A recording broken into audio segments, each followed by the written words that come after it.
Greetings, fellow seekers of the strange and unknown. In this episode of the Graveyard Shift, we once more visit my stomping ground, the small, chaotic and somewhat insignificant country of Belgium. Not only that, but it's also a nod to the very first Graveyard Shift episode about the Klude, where I briefly mentioned the dog-like water demon would sometimes team up with another infamous Belgian shape-shifting trickster, this being the Lange Wapper, roughly translated Lange Wapper, a mythical figure from Flemish folklore that terrorized the city of Antwerp along with neighboring cities in Flanders, the Flemish part of Belgium. If you've seen my previous video of the aforementioned Klude and the Colore badge, you know we love our sociopathic boogeyman here in Belgium. So it's no surprise the Lange Wapper is also considered a boogeyman and most likely the most famous one of the country. For proof of that, one only needs to look for his iconic statue standing proudly next to the castle Het Steen overlooking the Schelde River in the city of Antwerp. That, along with countless references to him in Flemish stories, comics, songs, and in the naming of shops, clubs and even boats. Like most figures of myth from Europe, the tale of the Lange Wapper starts in the medieval age. Mainly seen as a shape-shifting trickster or spirit, some tales claim he is a water demon or a ghost that rose from the river. It was said that back in those days the woods around Antwerp were teeming with all manners of supernatural monsters, demons and ghouls. But a large procession of countless priests armed with holy water and idols of the Virgin Mary scoured the woods, driving off all the wicked creepers, or so they thought. Because our boy Lange Wapper is a slippery fella and managed to slip away in the water, fleeing into the canals of Antwerp. Fueled by his growing bitterness for humans, he would plague the city at night with his cruel pranks. Out of all the pranks, a few stories in particular are widely known, such as the tale of the Lange Wapper and the drunk. On a dark night, a drunk man was stumbling home after giving his patronage to a local tavern. Turning his head after hearing loud footsteps behind him, the drunkard noticed a man standing there. When he walked, the odd man would start walking too. When he stopped, so would the stranger, mimicking his movements. The scared drunk started running but just couldn't shake off the stranger who was easily gaining on him. Luckily, he managed to run into his house and escape his stalker, diving into bed, shaken but relieved. Only to be terrified when the stalking stranger, now revealed to be the Lange Wapper, had grown to the size of a giant and was tapping his window, threatening to break the man's neck if he caught him out drunk again at night.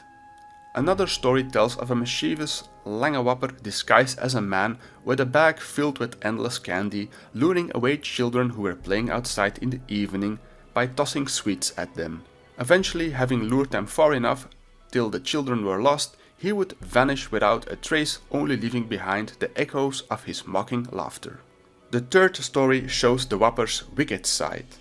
It speaks of a young lady whom had 4 lovers. She belongs to the streets.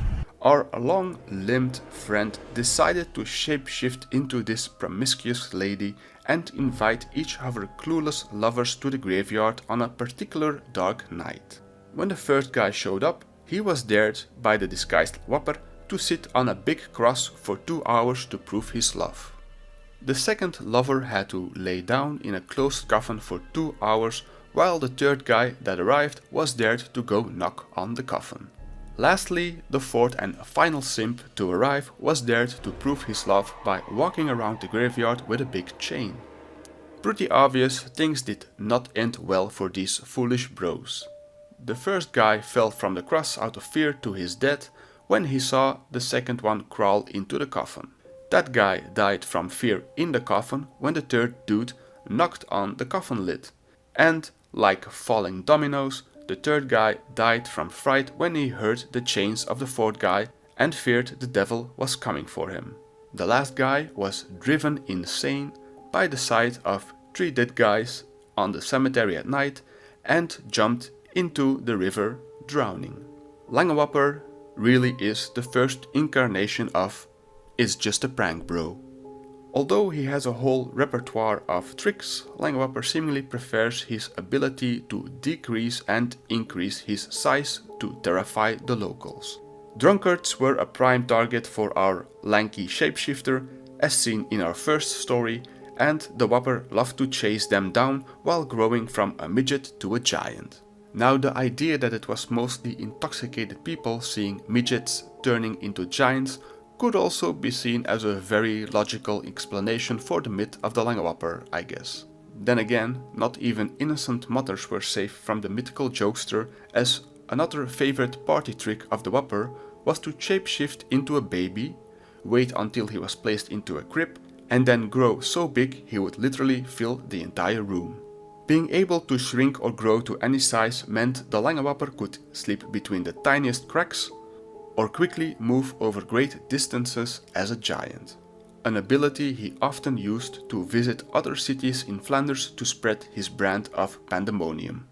As if being able to shapeshift or change to any size didn't make the Lange Wapper enough of a menace, he also possesses super strength, which is showcased in another tale where he easily rips off the mast and sail from a boat, tossing it into the river. The Lange Wapper truly is an Avengers level threat. While his body, the Klude, has several weaknesses or ways to outsmart it, Lange Wapper seems pretty impervious to, well, anything.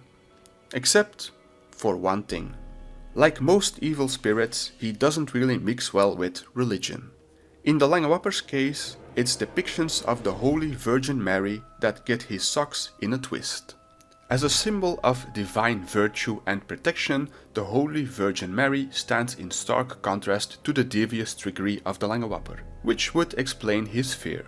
Fed up with his unhinged shenanigans, the locals of Antwerp started putting up idols of the Holy Mary on the facades of their houses. This chased the Lange Wapper further and further away from the city center, eventually forcing him back into the Schelde River from where he once emerged. Even still to this day, you can find many of these Holy Virgin Mary idols adorning the facades of many older buildings when walking through Antwerp. Will he one day return to continue his reign of terror and evil pranks on the city? Who knows? I'll let you know if I see a long, stringy limbed giant walking around next time I visit Antwerp. Lange Wapper is a pretty interesting figure of legend. Unlike other spirits or demons that are usually pictured as monsters or animalistic, most depictions of the Lange Wapper show him as a regular human with clothing fitting the time period. Just looking a bit off due to his thin arms and legs that look just a bit too long to be right. Despite his many powers like shrinking or growing to any size, shape-shifting and super strength, the visual most people have of him is the giant with the unnatural long limbs towering over normal people. Personally, I think part of the reason for it is that it digs into the deep, uncanny fear in the primal part of our mind for something that appears to be human like us, but something just looks off, wrong. You could compare it to the more modern phenomena of the Slender Man. Aside from his vile pranks that strike fear in the people of Flanders of old, the Lange Wapper nowadays is a loved part of the rich history and myths of Antwerp. His statue by the river being busily visited by locals and curious tourists every day. It's amusing and oddly heartwarming when these old myths that used to scare the shit out of the locals turn into a loved part of integral lore and history of the area. The legend of the Lange Wapper is still alive and well in Antwerp. It makes you wonder if perhaps the long-limbed, shape-shifting trickster still wanders the streets of Antwerp at night, looking for more victims to play pranks on or to scare the pants of an unwitting drunkard.